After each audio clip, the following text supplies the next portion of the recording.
Well, hello. My name is Mae Siders. I am in the Palm Beach County area. I've been a teacher for about 30 years. And during that season, I discovered something that I liked. And this is really, I will ride anywhere to get it. And so I found it here. And I'm going to talk about my favorite fruit. And that is a Haden mango. Usually, you think of just sitting down and eating, but I have experimented with it with a recipe that my grandmother gave me for making any kind of wine, and I'm going to give you the basic recipe. You used your grandmother's recipe and started making mango wine when you were about 14. Yes. Now, I remember you saying something about serving it at a party when you were young. Could you tell us about that? Yes, I had no idea that this had a kick to it.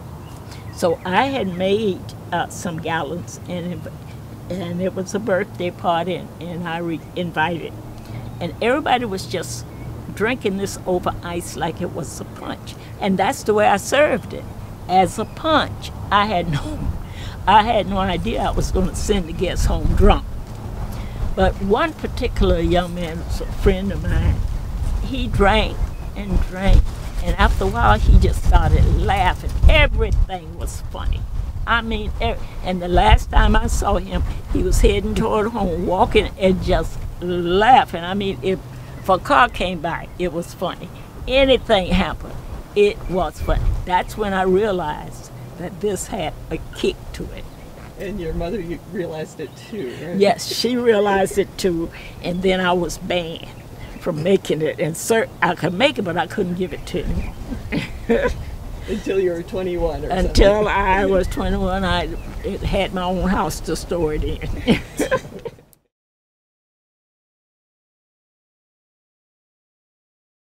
First, look at how beautiful. Don't let any other mango make you think that it's a Haden, because a Haden has special qualities, and once you eat it, you're not going to want any other kind. However, I'm sitting here at the mango place, and they have about 53 varieties of mango, so you could get lost. However, I come here for just one kind of mango, and that's the Haden, H-A-D-E-N. Don't let anybody else sell you anything else. So let's talk about it. We think about eating it, and some people just bite into it and just enjoy it with the juice just dripping down there. I think I take one that's about like this, and I peel it. And while I'm peeling it, I'm just tasting it. And then I will cut it. I might, or I might just bite into it.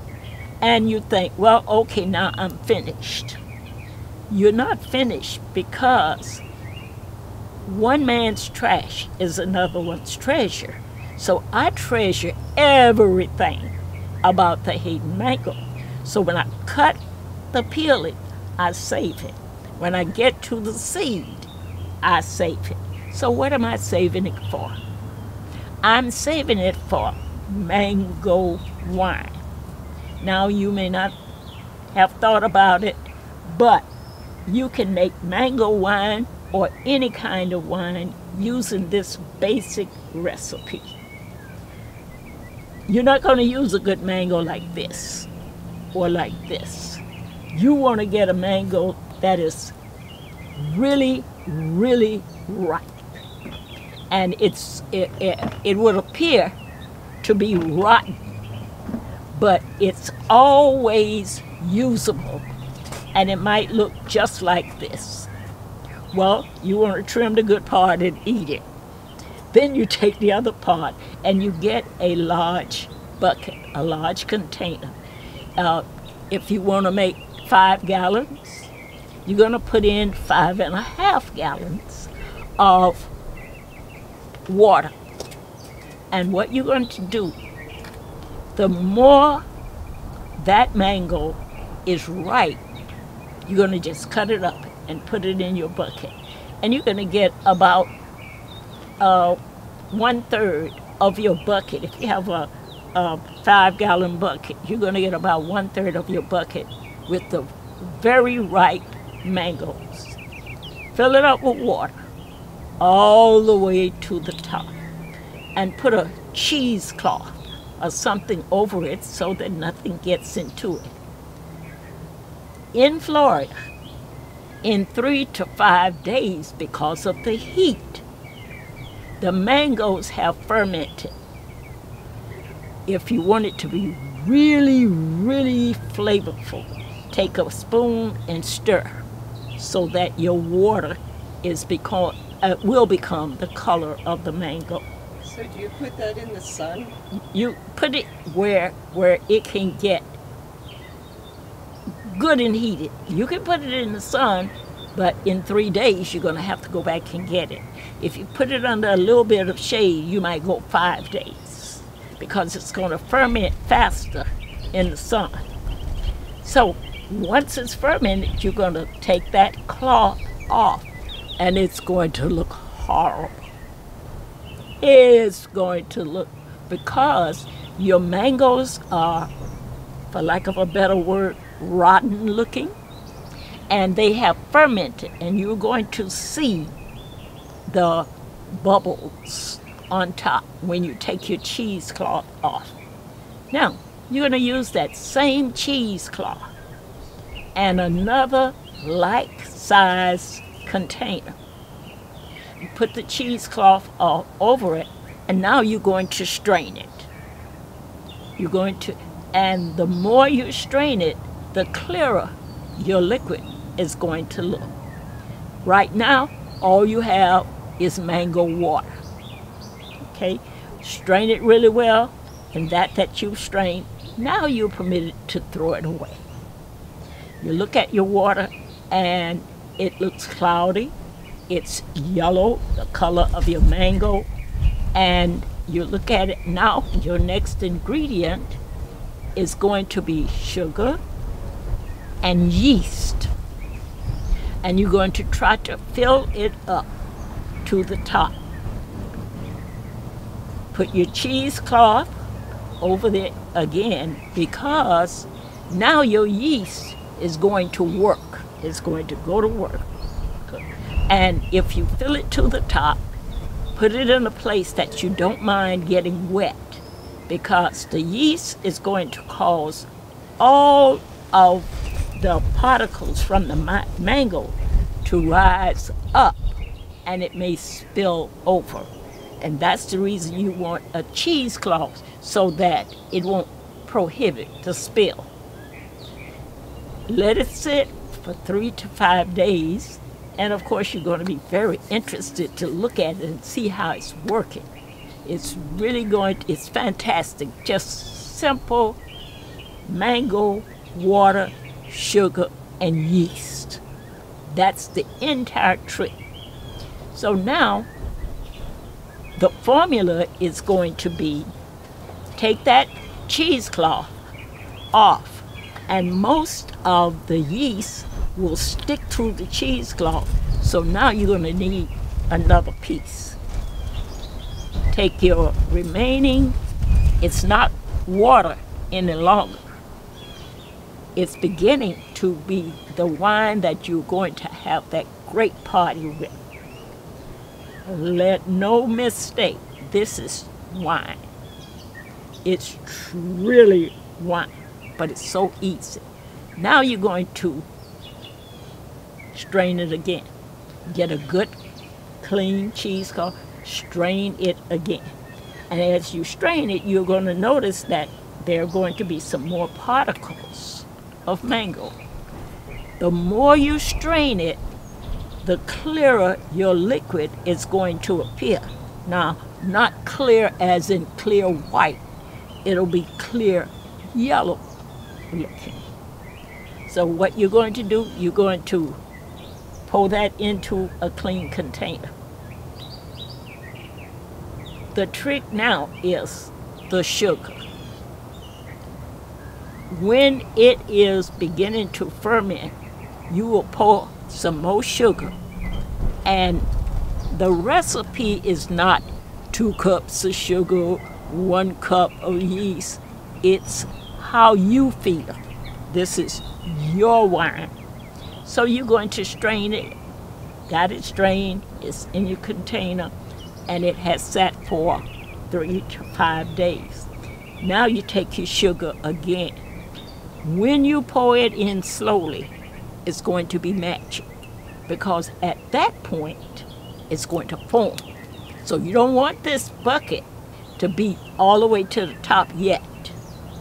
You want it to be about a little less than a quarter, because when you pour this sugar in again, it's going to form.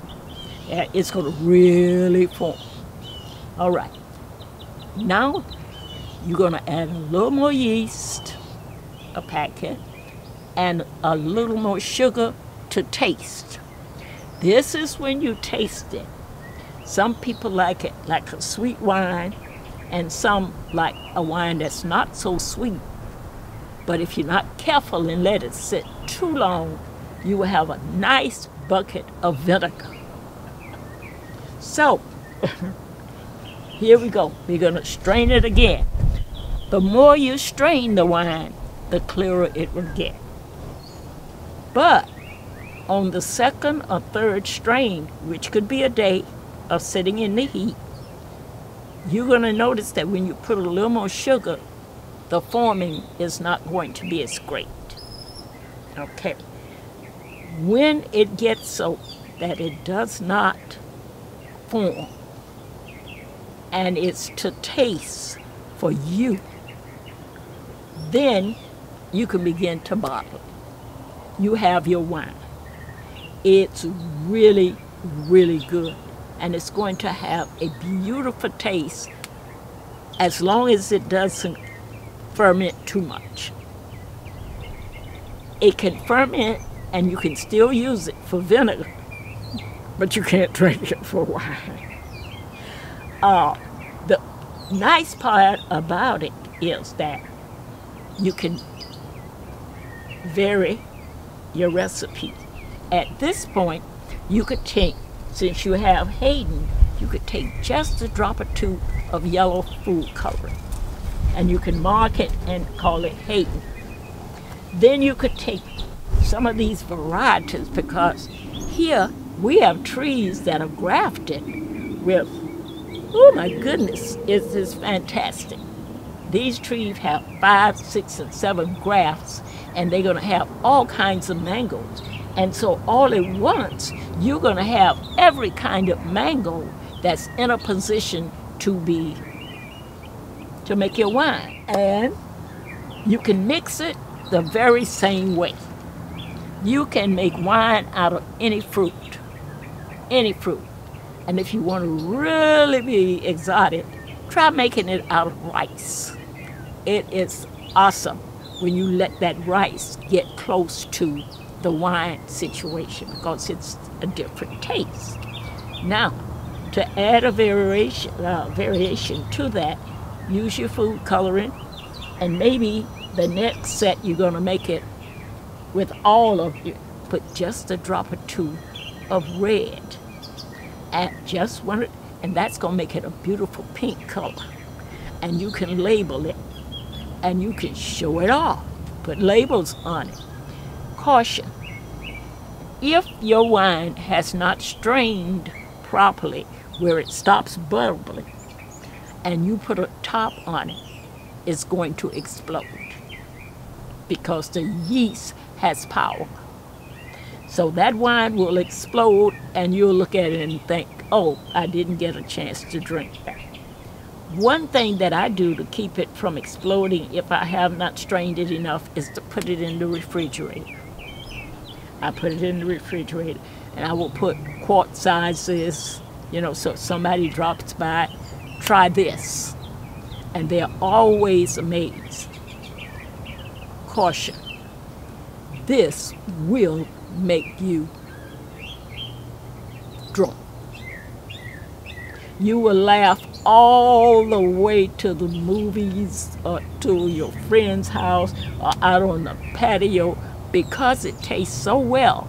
You will drink it with ice and it's just so delicious. Then when you look up, you'll wonder what's happening.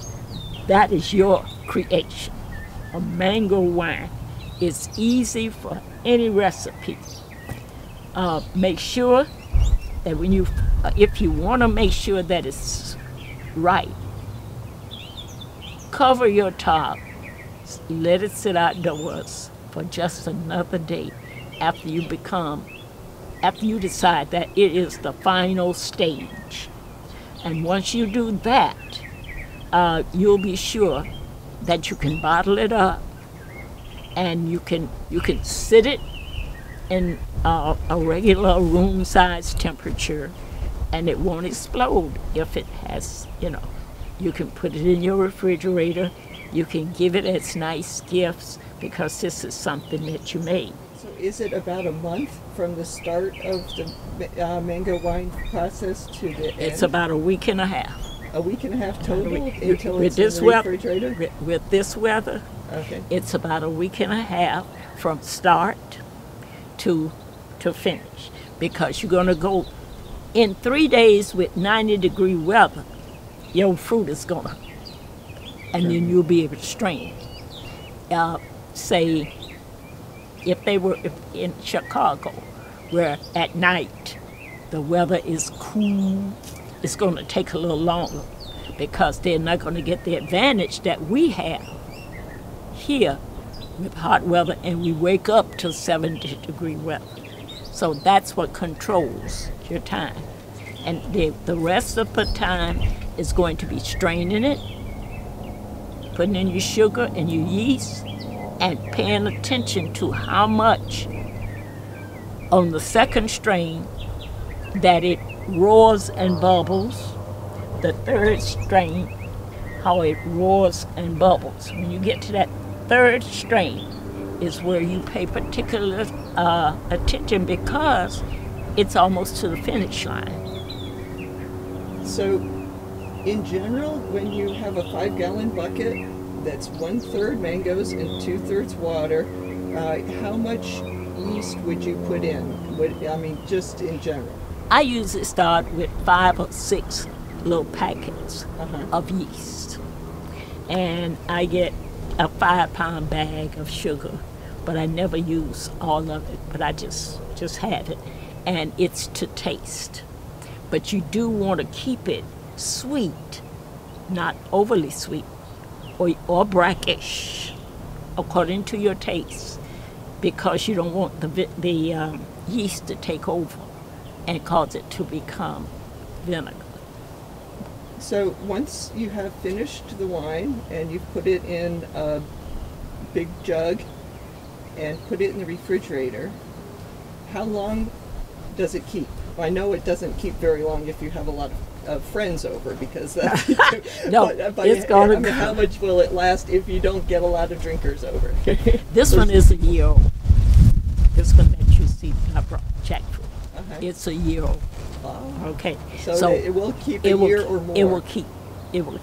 It's because all you got is yeast and mango and water, and the mango is not going to take over now because you've strained it and you've got the better portion of it. So it's not going to take over and spoil because you started off with it very, very ripe. So it's not, after you strain that first batch off, then that's what you got, a mango flavored water. And I wait for this season because I will get a mango that nobody else wants because I know what I'm going to do with it, And it's wonderful to come here because it's so and to look, it's so many varieties, and you get a different color with your mangoes. You get a different color. And if you're in a place that blueberries or strawberries or whatever, try it. Just try it. And this is just something for a good conversational piece. So try it, you'll love it, but I love to do it with Haden.